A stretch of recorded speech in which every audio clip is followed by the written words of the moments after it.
Hello, and welcome to Season 3 of Beyond Teaching, a series featured on the Psych Sessions Network.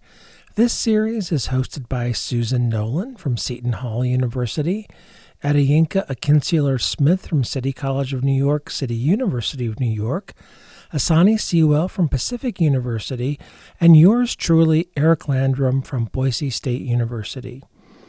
To be a successful psychology academic or professional, it takes more than teaching research or clinical skills. That is, today's professionals were probably not taught everything they need to know in graduate school. The Psych Sessions podcast, Beyond Teaching, strives to fill that gap. We chat about the topics we need to know about to be successful in our careers, but we didn't know to ask about in graduate school. When we don't have the expertise among us, we go out and find someone, and this is particularly relevant in Season 3. These 10 episodes were recorded from June 7th through November 2nd, 2021, and they are being released starting December 29th, 2021, and Season 3 will finish on March 30th, 2022. What are you in for? Oh, the places we'll go. We'll chat about leveraging social media, publications, and playing that classic academic game, how to make decisions about co-authoring, dealing with student requests for accommodations and exceptions, which seems especially relevant in this era, and maximizing student office hours, or what are called student hours these days. Also in Season 3, we invited a number of guests to come on the podcast and share their expertise with us. This included Sunyoung Lee and Psychi's Faculty Support Advisory Committee and what Psychi can do for faculty, Loretta McGregor and the difference between mentoring and advising, with extra information about imposter phenomenon tossed in for good measure. Sandy Jenkins and James Lane share their experience from 2 accumulated careers about clinical supervision, and Beatrice Krause shares her delightful adventures in retirement, which depart greatly from our retirement stereotypes or typical tropes. We truly hope that you'll enjoy Season 3 of Beyond Teaching.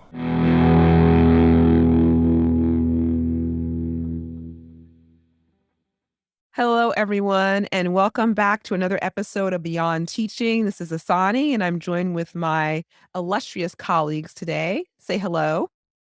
Hi, I'm Yinka Akinseler-Smith from the City College of New York. And I'm Susan Nolan from Seton Hall University. Wonderful. And so we do have a topic in mind for you all that we think is going to be a good one. Yinka, do you want to introduce this topic a little bit? Yeah, so one of the expectations for many of us in academia is publishing. There's that phrase, publish or perish. And you want to not only publish, but you want to publish in reputable journals, you want peer-reviewed journals, people want high-impact journals. But in publishing, often we wind up collaborating with peers or with others. And kind of making that decision, who do you publish with, can be a challenge. So I guess we wanted to talk a little bit about that decision-making process. That's often probably best practices or good practices for starting a collaboration and setting ground rules and our pet peeves in the process. Yeah. Absolutely. There's so many details embedded in that process and so many nuances that I think it'll be good for us to tease this out. So where should we start, do you think? So we've got an invitation, I guess, first of all, how do we receive these invitations? Would that be the place to begin? About how do we even receive these invitations to co-author or to collaborate with folks on projects? I think it could come from anywhere. People in the field, if you're junior or a student, a research team that you're on, your professor might say, I'm working with this. Do you want to contribute? Or if you're in a more senior place, you might actually invite someone to join you on a publication or on manuscript writing. I would also add that if you're a more junior person, you can make it known that you're eager to do something like that. You can say to your advisor or to someone senior who's doing similar work, could you see an opportunity for me to collaborate with you? I know early in my career, I did that, and sometimes it turned into something, and sometimes I never heard that. But it's perfectly fine to reach out to folks that you think might be good collaborators and see if they might be getting, if you're more junior, you might not be getting the invitation to contribute a chapter, but you might make it clear that you're willing to join a team. Absolutely. And this has been something that I've not really done, but I think perhaps the two of you had, and certainly I think folks who are generations below me will do things like maybe have a LinkedIn, or there's that Macadamia website where you can create a profile for yourself and indicate what your areas of interest are, your areas of expertise. And that can be a way too, I think, where folks can kind of connect with you and decide they maybe want to invite you for a collaboration. So platforms like that too. Oh, I didn't know about those. That's new to me. Coincidentally, I actually just got asked to contribute to a paper a few days ago. And I will hold it up as a best practice, because the collaborator, someone from another country wanting to build an international team, asked me if I wanted to collaborate, sent me a link to what she had done so far so I could get a sense of what she was imagining, told me who the other invited collaborators were, and gave me a sense of why she was asking me, what she expected, and even an estimate of how much time she anticipated it would take me. And yes, and I looked through everything, excitedly said yes, and actually was already working on a Google Doc with the team on it over the weekend. But that was so helpful to have very clear why I'm asking you and what I want from you, which enabled me to not be like, oh my God, it's going to take up my entire fall. Yeah, it was really well done. That is a really great best practice on all sides. Absolutely. Yeah. I've never experienced anything like that before. Yeah, that's not the best I've had in terms of. Yeah. Mhm. But you are highlighting some of the considerations that we make when deciding to co-author on a work together. And the biggest one probably is time, right? Isn't it? Often that we're wondering about how much time it's going to take. So how do we begin to sort of suss that out if it's not being explicitly shared? Yinka, do you have any thoughts about that? If it's not being explicitly shared, to set up a meeting with the person, whether it's telephonically, if you're on the same campus, nearby, in person, or via Zoom, as we do nowadays, to kind of really get them or you to lay out what your expectations are. This is the project. This is where I see you contributing. This is what I'd like you to contribute. Are you up for it? And then going from there. How much time is this going to require? Where are you looking to publish this? Those kind, and then also, what kind of document? Are we talking about a book chapter? Are we talking about a book? Are we talking about a peer-reviewed article? Those are all also have differences. And then, I mean, I'm not going to get into it now, but like petty things, like what kind of formatting or references are you going to be expected to use, APA or Chicago style? I got into a thing where we were doing Chicago style. I'm not familiar with it, and it just turned out to be just such an annoyance. But that was what that particular book publisher requested. So really getting a good sense of what your role is going to be. And authorship, I think, Nika. Yes. Authorship, and discussing that up front. And this person who invited me had a loose authorship that she said we could revisit once we see how much work everyone does, that she already was clear about what she was thinking for the order of authorship, which was, again, she had started this project. If we were doing it collaboratively, these would be different discussions that we're bringing in. I appreciated that she was clear about how the authorship order would look.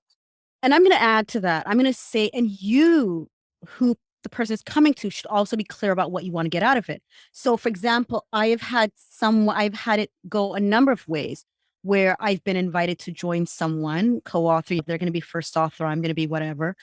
And then partway through, they decided the work was too much for them. And can you do more work? And the reward was going to be that I would get first authorship.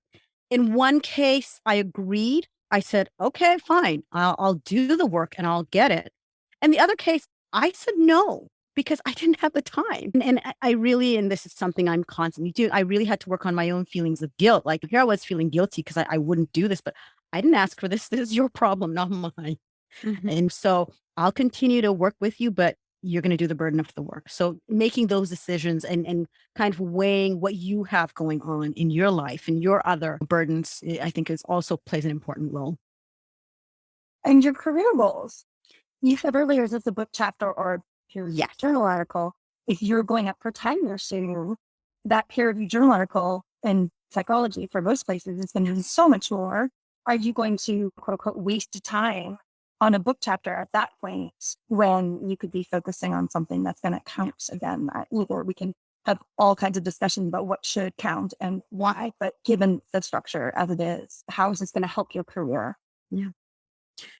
And the other thing I think, again, depending on where you are, if you're going up for tenure, considering how many people, if you're collaborating, how many people are on this project and where are you going to fall? Are there 10 people on it and your name is getting lost somewhere along the line? Are there 5 people on it?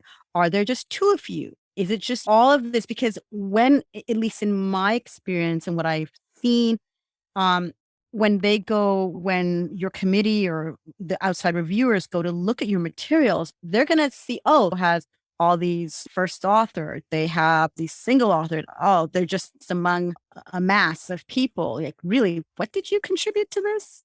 So you don't want the time that you've put in also to be wasted. My experience has been very parallel to yours, I think. I was sort of mulling over as you all were talking about a problematic situation I found myself in a time or two. And that is when you have made a contribution to an article, you've co-authored it, and then you're kind of waiting for the other person to add to the article, to submit it, to review it, to whatever. Things are kind of stuck in the pipelines. And how do you kind of get that process sort of moving on when you've got a collaborator now that has somehow become unresponsive? I've always found that to be really tricky. And I'm thinking particularly about a manuscript that I have right now where I'm in that situation where I've made my contribution. We should be sending this thing out, but the first author, the one who invited, has like gone silent. So what does one do about that? I'm not sure there's much that I can do with that piece. It's like, do I just submit the paper then? Should I? I think the 2 main choices are to let it die and then decide it's not worth anymore. It's not costs, right? Or to do what Mika was saying and say, okay, well, I'll take it over for authorship if that's something that you're willing to do. I had a colleague she's a brilliant friend who was in a similar situation where there were 2 of them had agreed, and this was a book chapter, had agreed to work on this and had done the structure, laid it all out. And then when it came to the actual filling what they'd laid out, went silent. And she reached out, no response. She wound up writing the whole chapter. And then her dilemma, and I don't know if this is a gender thing, but became, well, we were both on it, so I should, but you did all the work. Ultimately, so at the end of the day, she wound up sending an email, laying out very nicely that, since I've done all this, I think I'm just going to go ahead. Because the person really, first there were excuses and then there was silence. I think there was other stuff going on. But what she did was and she wound up submitting it and it was published on her. But somewhere in there, she made a little comment about with contributions from such and such. And that kind of helped allay her guilty feeling. I don't know why I understand actually why she felt badly about it, but it's just like, it was all your labor, so you should get the credit. And what you're describing, or continued communication. I mean, she wasn't getting responses, but she did just do it. And I think that's right, really important to do that kind of communication. But I also want to point out that we're talking about this among colleagues, but when we have students involved, there can be a bit of a power differential. And so we want to be very clear again with our students, whether they're working with our material or whether we've brought them on, when do they get first authorship or when do they get supporting authorship? And I will say for me, with some of the stuff that I have, if they've come up with a new way of looking at the data and writing it up, God bless you. You take first authorship, I'll take the back seat or I'll take the middle seat, whatever it is. But we should remember that it's also important for our students that their work gets recognized. Absolutely. I also think once you're full professor, right, you don't have enough step on the ladder, paving the way for other people to take first authorship, not just giving it to them because No, absolutely. anything, but figuring out what can they do to earn it and offering them that opportunity. I also think it's important to be clear to students when they're not getting any authorship, because I think sometimes a student is in a lab as a research assistant, just gathering data, but that running participants in a lab, that doesn't get you authorship. And so making it very clear what it does so that some students don't feel badly on why am I not on this paper? Mm-hmm. Absolutely. I think being transparent with students is so important. Well, with anyone that you're co-authoring with, students in particular. Yeah, because they don't always understand what might lead to an authorship. I think they don't always understand the amount of work and labor that goes into submitting an article. So I've certainly had the experience where a student with a dissertation, for example, is all excited, just like, yeah, I'm going to write this up for a journal article, we're going to submit it, and so on and so forth. And then they sort of lose steam as time goes on. And I think I've had many more occasions, enthusiastic students intending to submit their work, but then along the way, sort of losing it in the process. As you kind of move along and it's been more years away from the project, you know how that goes. You sort of lose interest. So Yeah. being transparent with students about that, I think, and what that means. So sometimes I'm just left with the paper and I'm like, well, do I take this to the finish line? It was the student's project that I supported. I guess I could like finish this up and then maybe I take first authorship and send it out. Honestly, though, more often than not, I've just sort of let those things die. So Well, there's only so much time. there's only so much time. And the students don't stop coming, right? So you now you have students you're trying to mentor. Yep. I should also add, and this is not for you two, but for our white listeners out there, or especially, I would say, let me just say US white listeners. I think often we don't think enough about making sure our collaboration is not just a bunch of people that look like us and are at similar institutions to us. And I think when you're inviting people to collaborate with you, you need to think about, particularly with respect to really any topic, but some topics even more, what voices are you bringing in to the paper, and to think more broadly about who you're pulling into that collaboration. Yeah, absolutely. And that's why I was excited when, all right, absolutely a white woman, but the person who created this collaboration was explicitly pulling in people from different countries because of the topic she found that relevant. And so I really admired that she started with 2 people from her country and then thought, I can't write about this topic without pulling in people from other countries. That's so great. So I think that we're sort of been talking about the sort of how to say yes or when to say yes to invitations for collaboration. And I'm wondering if we could talk a little bit about the how to say no to invitation to a collaboration, because we want to continue to build bridges. We don't want to burn them.